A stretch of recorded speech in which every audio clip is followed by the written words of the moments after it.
Agora a gente vai ao vivo para Brasília, porque o ministro do Supremo Tribunal Federal, Flávio Dino, liberou parte das emendas parlamentares que ele havia bloqueado no último dia 23 de dezembro. O ministro determinou a liberação para não causar mais transtornos entre entes públicos, empresas e trabalhadores que esperavam os recursos das emendas autorizadas antes do bloqueio. Fabrício Julião está ao vivo para a gente. Fabrício, bom dia para você, seja bem-vindo ao Real Time. Passou bem o Natal? Bom dia, Marcelo. Bom dia para todos que nos acompanham. Eu estava nesse plantão de Natal, foi um pouco puxado, até porque o ministro Flávio Dino, deu essa nova decisão, teve decisões anteriores sobre emendas, mas a gente está aqui, sempre dando a melhor informação que direto da capital. Sobre a adesão do ministro Flávio Dino, Marcelo, ele disse que, como você bem informou, essa decisão de liberar parte dos 4,2 bilhões de reais das emendas parlamentares que haviam sido suspensas pelo próprio ministro, ela foi justamente, então, para que os trabalhadores, os entes públicos, as prefeituras, administrações estaduais que contam com esse dinheiro que havia sido empenhado já pelo governo federal, o que isso significa? Que já havia sido separado para ser enviado, então, a essas localidades, para que eles não fossem prejudicados. Então, foi liberado aí os recursos que estavam empenhados até o dia 23 de dezembro, mas mesmo com essa decisão do ministro Flávio Dino, ele aproveitou para criticar a forma como estão sendo feitas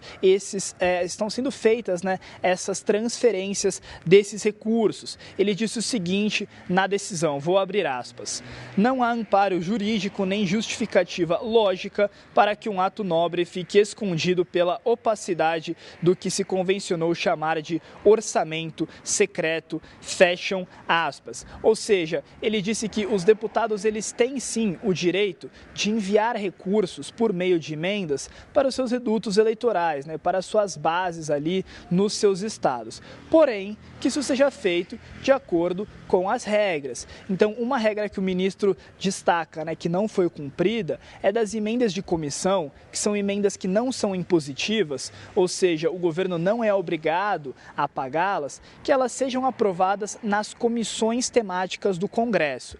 Então, que elas sejam referendadas, a aprovação delas em atas nessas reuniões dessas comissões, para que se saiba para onde vai esse dinheiro, quem está autorizando e o que será feito, com esse recurso.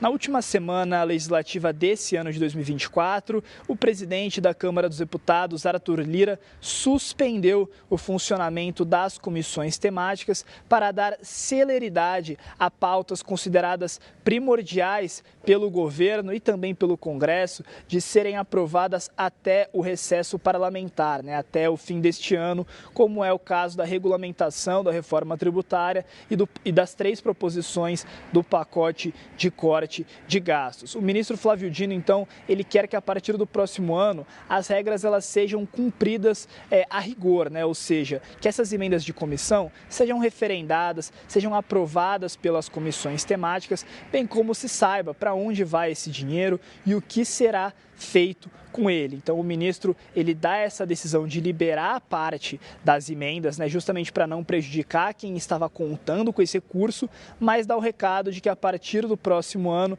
as regras serão cumpridas, pelo menos terão mais exigências para serem cumpridas, para que haja sempre transparência, que é o que a Corte criticou bastante ao longo desse ano em relação à destinação das emendas parlamentares. Direto de Brasília, eu devolvo para você, Marcelo, nos estúdios do Times Brasil. Obrigado, Fabrício. Daqui a pouquinho a gente volta a conversar com você.